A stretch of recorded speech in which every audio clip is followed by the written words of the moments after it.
തടി കുറയ്ക്കാൻ ഡയറ്റ് ചെയ്ത് പാളിപ്പോയവരാണ് നമ്മളെല്ലാവരും. അത് നമ്മുടെ തെറ്റുകൊണ്ടല്ല. വാ പറഞ്ഞുതരാം.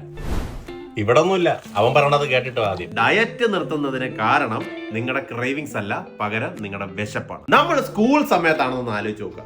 അവളുടെ മുടികൾ അല്ല, ബ്രേക്ക്ഫാസ്റ്റ്. രാവിലെ നമ്മൾ ബ്രേക്ക്ഫാസ്റ്റ് കഴിച്ചിട്ട് വീട്ടിൽ നിന്ന് നമ്മൾ ഓടും. സ്കൂളിൽ ചെന്ന് കഴിഞ്ഞാൽ പിന്നെ ക്ലാസിന്റെ ഇടയ്ക്ക് വെച്ചൊരു ബ്രേക്ക് കിട്ടും. ഈ ബ്രേക്കിൽ നമ്മുടെ വീട്ടിൽ നിന്ന് അമ്മ വല്ല ആപ്പിളോ ഇപ്പൊ എന്തെങ്കിലും ചെറിയ കേക്കോ വല്ലതോ ആയിരിക്കും. ഇല്ലാന്നുണ്ടെങ്കിൽ നമ്മൾ അപ്പുറത്തെ പ്ലേറ്റിൽ നിന്ന് കൈയിട്ട് വരുത്തിണ്ട്.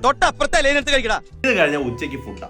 പിന്നെ സ്കൂള് വിട്ട് നേരെ വീട്ടിൽ പോയി വല്ല പൊക്കിമോണോ ബേബിളേഡോ ബെൻടണോ അങ്ങനെ എന്തെങ്കിലുമൊക്കെ കാർട്ടൂൺ കാണും. ഇപ്പൊ കപ്പ് കേക്കോ ബിസ്ക്കറ്റോ എന്തെങ്കിലുമൊക്കെ കഴിക്കും. അത് കഴിഞ്ഞാൽ രാത്രിത്തെ food.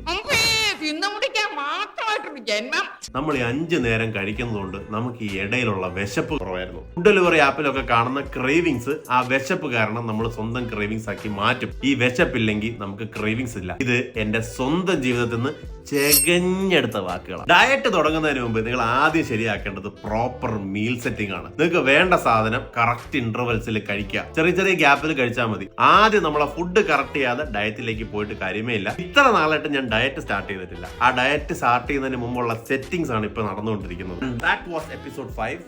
See you on the next one.